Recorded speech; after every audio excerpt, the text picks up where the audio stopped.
أعوذ بالله من الشيطان الرجيم. بسم الله الرحمن الرحيم. السلام عليكم ورحمة الله وبركاته. الحمد لله رب العالمين والصلاة والسلام على سيد الأنبياء والمرسلين وعلى آله وصحبه أجمعين، أما بعد. بسم الله الرحمن الرحيم. وقضى ربك ألا تعبدوا إلا إياه وبالوالدين إحسانا. قرآن مجید میں اللہ رب العزت نے ارشاد فرمایا ہے 15ویں سپارے میں سورۃ بنی اسرائیل میں کہ اللہ رب العزت نے اس چیز کا فیصلہ کر دیا ہے کہ وَقَضَى رَبُّكَ أَلَّا تَعْبُدُوا، تم ایک اللہ کی عبادت کرو، یعنی شرک نہ کرو، کیونکہ شرک اللہ رب العزت کو پسند نہیں ہے۔ میں آپ کو ایک مثال دے کے بات سمجھا دیتا ہوں کہ اللہ رب العزت نے آپ کو بیٹا عطا کیا۔ بیٹا جب بڑا ہوتا ہے اور اپنے باپ کو کہتا ہے کہ ابا جی آپ کا جو فلان دوست ہے میں اس کو بھی ابا جی بلا لیا کروں، یا آپ کا جو فلان دوست ہے اس کو بھی ابا جی کہہ لیا کرو۔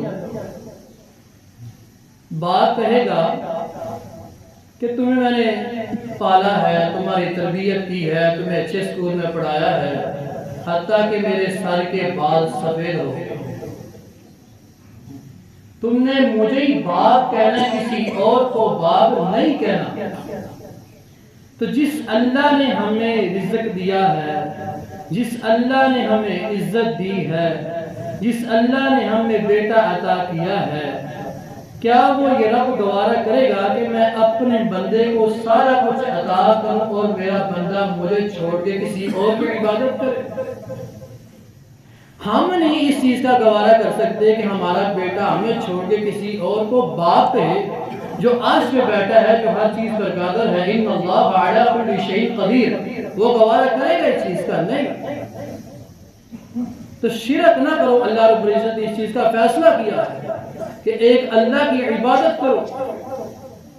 رسول اللہ صلی اللہ علیہ وسلم نے ارشاد فرمایا کہ شرک کرنے والا جنت میں داخل نہیں ہو سکتا، اور شرک اللہ رب العزت معاف نہیں کریں گے۔ دوسرے مقام پہ اللہ رب العزت نے ارشاد فرمایا ہے کہ والذین تدعون من دون اللہ ما یملکون من قطمیر، کہ وہ قطمیر کے بھی مالک نہیں۔ یعنی جو تم اللہ کو چھوڑ کے دوسروں کو پکارتے ہو نا، وہ قطمیر کے بھی مالک نہیں۔ کھجور آپ کھاتے ہیں، کھجور کے اندر سے جو گٹھلی نکلتی ہے، اس کے اوپر جو چھلکا لگا وہ اس کے بھی مالک نہیں۔ میں تو یہ کہا کرتا ہوں جو وہ اپنے آپ میں بھی اختیار نہیں رکھتے ہیں، اپنے پیشاب اور پیخانے کے اختیار میں بھی نہیں رکھتے ہیں، جو لوگ ان کو پکارتے ہیں۔ اللہ رب العزت نے فرمایا کہ میری عبادت کرو، شرک نہ کرو۔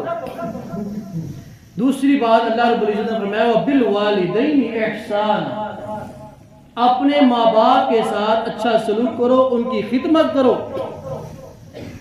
ان کا کہنا مانو، ان کے سامنے کھڑے ہو کے بدتمیزی نہ کرو۔ ایک شخص نبی صلی اللہ علیہ وسلم کے پاس آیا، کہتا یا رسول اللہ، اے اللہ کے رسول اللہ صلی اللہ علیہ وسلم، مجھے کوئی ایسا عمل بتائیں جس کے کرنے سے میری نجات ہو جائے اور میں جنت میں داخل ہو جائے۔ آپ نے کیا فرمایا؟ آپ نے فرمایا تمہاری ماں زندہ ہے؟ کہتا نعم۔ آپ نے فرمایا ان کی خدمت کرو، جنت میں داخل ہو۔ ہم ان کی خدمت کریں گے، ان کا کہنا مانیں گے تو ہم جنت میں داخل ہو سکتے ہیں۔ کاروبار میں، گھر میں برکت چاہتے ہیں، امن چاہتے ہیں، سکون چاہتے ہیں تو اپنے ماں باپ کی خدمت کریں۔ آپ اس چیز سے اندازہ لگائیں کہ ایک ماں باپ کے 5 بچے ہوتے ہیں، وہ ماں باپ 5 بچوں کو پالتے ہیں، وہی بچے جب بڑے ہو جاتے ہیں اور ماں باپ جب بوڑھے ہو جاتے ہیں وہی بچے اپنے باپ کو سنبھال ہی نہیں سکتے ہیں 5 بچے. ایک کہتا 2 مہینے تم رکھ لو, ایک کہتا 2 مہینے تم رکھ لو. ماں باپ نے ہمیں پالا, ہماری پرورش کی, وہ بوڑھے ہو گئے, اب ہماری ضرورت ہے ان کو. میں سوچتا ہوں کتنے حوصلے کے ساتھ پتہ نہیں وہ کون سی زبان لے آتے ہیں جس زبان سے اپنے ماں باپ کے ساتھ بدتمیزی کرتے ہیں. اللہ سے ڈر جو. صحیح مسلم کی روایت ہے کہ رسول اللہ صلی اللہ علیہ وسلم نے ارشاد فرمایا کہ تم میں سے کوئی یہ دیکھنا چاہتا ہے نا کہ اس کے اوپر اللہ راضی ہے کہ ناراض ہے, تو وہ اپنے ماں باپ کو دیکھے. کیا اس کے ماں باپ اس کے اوپر ناراض ہیں تو اللہ بھی ناراض ہے, ماں باپ راضی ہیں تو اللہ بھی راضی ہے. تو اللہ رب العزت ہمیں سمجھنے کی توفیق عطا فرمائے.